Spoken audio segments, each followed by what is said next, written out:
انا جاهز، اتفضل. استاذ محمد، ممكن حضرتك تشرح لنا ايه هي اهداف المؤسسه؟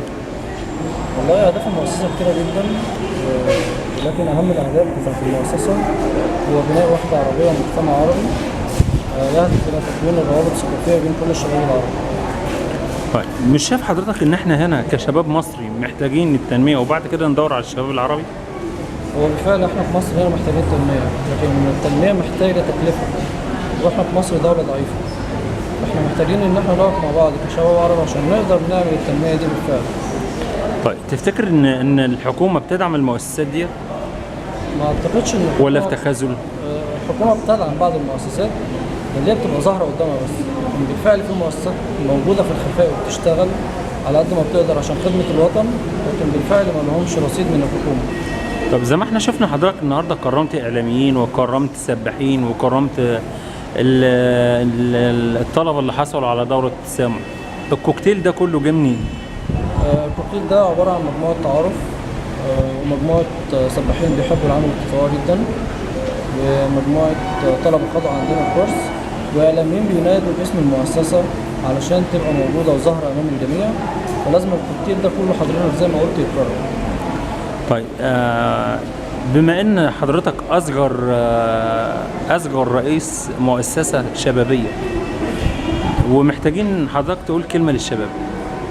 كل اللي عاوز اقوله للشباب ان بالفعل يلا نكون ايد واحده، لان طول ما احنا قاعدين في البيت وعمالين نقول الحكومه الحكومه الحكومه هنفضل قاعدين في البيت لحد ما نموت، وهيجي برضو ورانا اجيال هيقولوا نفس الكلام وعمرنا ما هنتقدم.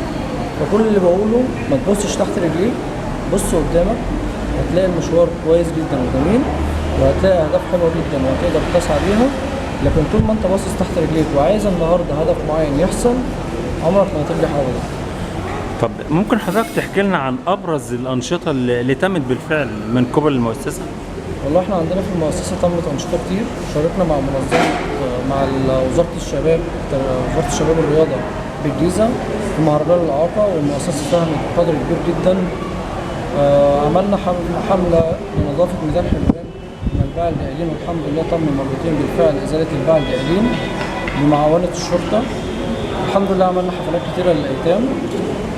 دلوقتي بنعمل اهم مشروع قومي هيخدم مصر، وهو مشروع تعليم وتثقيف الاولاد الايتام او الاطفال ذو الاحتياجات الخاصه، وتاهيلهم للمجتمع المصري حتى يكون لهم دور معبر عن اهدافهم في الحياه. والجانب العلاجي يا فندم؟ الجانب العلاجي في المؤسسه محتاج دعم كبير جدا، لان مش من السهل ان احنا نعمل جانب علاجي واحنا لسه مؤسسه شبابيه زي ما قلت حضرتك بتعتمد على الشباب. فاحنا بنناشد كل الدكاتره ووزاره الصحه، وبنناشد رئيس الوزراء، وبنناشد رئيس الجمهوريه عبد الفتاح السيسي اللي انا من اشد المعجبين بيه انه بجد يقف جنب مؤسسه الرائد المصري العربي الحر، لانها حلم كل الشباب. شكرا.